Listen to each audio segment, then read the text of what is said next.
Actually जेव्हाही लग्न लावून दिलं जातं तर त्या लग्नापूर्वी जे संस्कार असले पाहिजेत. म्हणजे संस्कार म्हणजे नेमकं काय? तर लग्न हा तो फक्त एक फंक्शन असतो, तेवढ्यापुरते ते नवरदेव आणि नवरी असतात. परंतु लग्नानंतर खऱ्या अर्थानं नवीन जीवन सुरू होतं आणि त्या जीवनामध्ये ते नवरा आणि बायको झालेले असतात. मग बायकोच्या जिम्मेदारी काय आहेत, नवरा म्हणून जिम्मेदारी काय होतात, ह्या सगळ्या गोष्टींची जाणीव लग्नापूर्वीच त्यांच्या आई वडिलांनी एक मुलाला आणि मुलीला, मुलगी असेल तर मुलीला जिम्मेदारी काय येणार आहे, जबाबदारी काय येणार आहे, हे शिकवलं गेलं पाहिजे. कारण हे जर शिकवलं गेलं नाही तर लग्नानंतर प्रॉब्लेम काय होतो, त्या दोघांमध्ये खूप छोट्या छोट्या अलीकडच्या काळामध्ये या गोष्टी खूप वाढलेल्या आहेत. मी एक लिगल ऍडवायझर सुद्धा असल्या कारणानं मी हे सांगू शकतोय की लग्नानंतर येणाऱ्या समस्या ह्या अलीकडच्या काळांमध्ये खूप प्रमाणामध्ये वाढल्यात. कारण एकत्र कुटुंब पद्धती राहिलेली नाही आणि एकत्र कुटुंब पद्धती नसल्या कारणानं मग समजून घेणं काय असतं, जिम्मेदारी काय असतात, जबाबदारी काय असतात, याचं भान कुणाला नाहीये. आणि हे भान आणि याची जाण ही त्या त्या आई वडिलांनी त्या त्या मुलीला जर करून दिली, त्या त्या मुलाला करून दिली तर चांगली संसार याच्यातून फुलू शकतात. काय असतं, घर असतं ते दोघांनी मिळून सावरायचं असतं. एकानं केला पसारा तर दुसऱ्यानं मिळून आवरायचं असतं. असं घर हे लग्नातून तयार होत असतं. अरे लग्न करत असताना मुलगा हा घोड्यावर बसून जात असतो आणि घोड्यावर बसून जात असताना स्वतःचे आप्तेष्ट मित्र मंडळी, सवंगडी, नातेवाईक, घर परिवार सगळी जण घेऊन जात असतो. पण तिकडून घेऊन लग्न करून फक्त एका मुलीला आणत असतो.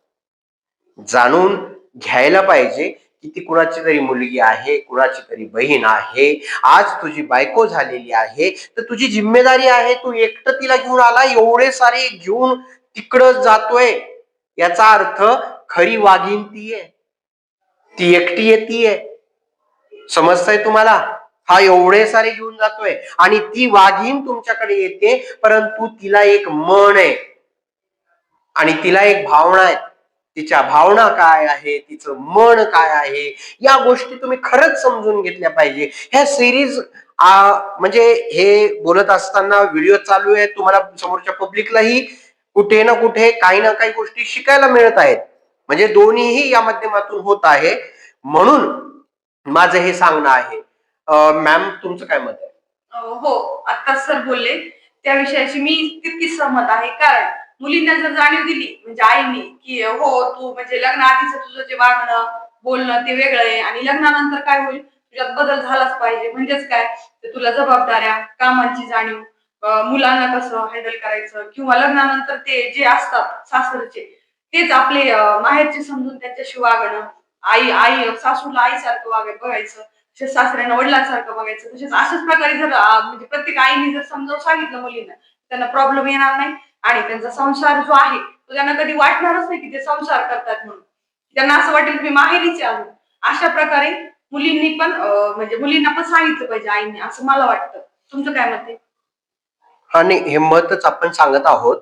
ऍक्च्युअल दर्शकांनाही या गोष्टीतलं भान, प्रेक्षकांनाही समजतं. पण प्रॉब्लेम्स काय होतो, ज्या त्या घराची सिच्युएशन थोडी वेगळी असते आणि त्या सिच्युएशन्स मध्ये जबाबदारी न दिल्या कारणाने, जबाबदारी हा सगळ्यात मोठा शब्द आहे, तो विवाह संस्थेतून पुढे सुरू होतो. हेच मला असं वाटतं की बरेच जण हे त्यांना सांगत नाही की ही जिम्मेदारी असते, ही जबाबदारी असते. मुलांना कसं सुरुवातीला तुमचा मित्रांवर तुझा खर्च होत होता, तू मित्रांसोबत अगदी बाहेर दिलखुलास गप्पा मारत होता, वेळ देत होता. परंतु तुला तुझा वेळ तुझ्या आयुष्यात कोणीतरी आलं तर तुला तुझा त्यातला वेळ हा बायफरगॉट करावा लागणार आहे. म्हणजे तुला ठरवावं लागणार आहे की मी सॅटर्डेला इव्हिनिंगला मित्रांसोबत असेल, परंतु रोजच्या वेळांमध्ये मला वेळ हा बायकोसाठीही काढावा लागेल. पुढे संतती झाल्यानंतर संततीसाठीही मला काही वेळ काढावा लागेल. त्यालाही त्याच्या काही मागणी असतात, संततीच्या त्या लेकरांच्या मागण्या असतात. त्यांनाही असावं वाटतं की आपला पप्पा आपल्या जवळ असावा. त्यानं मला हे बघा पाडा येत नाहीये, पप्पा मला एवढं सांगा. भलेही पप्पाला काही नाही येऊ द्या, अडाणी पप्पा असू द्या, परंतु अरे बेटा काही काळजी करायची नाही. मला माझ्या शाळेमध्ये असताना अशीच फिअर वाटायची, तू घाबरू नको. मी घाबरल्यामुळे मला नाही आलं, तू जर घाबरशील तर तुला सुद्धा येणार नाही. तू काय कर, ही गोष्ट आहे ना उद्या जा आणि सरांना विचार तुझ्या की मला हे अशी अशी शंका आहे, तर सर मला प्लीज सांगता का. त्याला भाषा शिकवा, सरांशी कसं बोलायचंय. मग ही भाषा शिकल्यानंतर आर्जवी भाषेमध्ये जेव्हा बोललं जातं, प्रेमळ भाषेमध्ये बोललं जातं, तर म्हणतात ना प्रेमानं जग जिंकता येतं. ही गोष्ट त्याला जर शिकवली गेली तर ते मुलगा उद्या भविष्यामध्ये त्याच्या पत्नीला त्याच पद्धतीने हाताळेल. बरोबर आहे. बरोबर.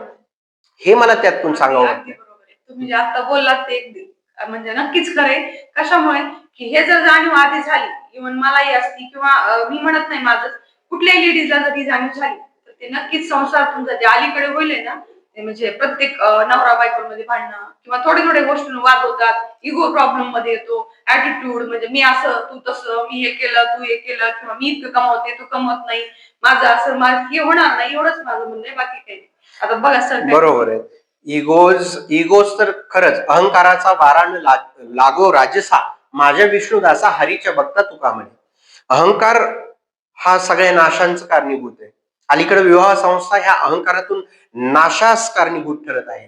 कारण मी एक लिगल ऍडवायझर आहे म्हणून सुद्धा मी हे सांगू शकतोय की खूप सारी संसार मी पाहतोय. असं काही नाहीये की लव्ह मॅरेज केलं म्हणून पुढे जातं, असं काहीच नाही. बिफोर मॅरेज आणि आफ्टर मॅरेज या गोष्टींचं जे भान आहे, याची जी जाण आहे, ही जाण आणि हे भान कमी पडत आहे.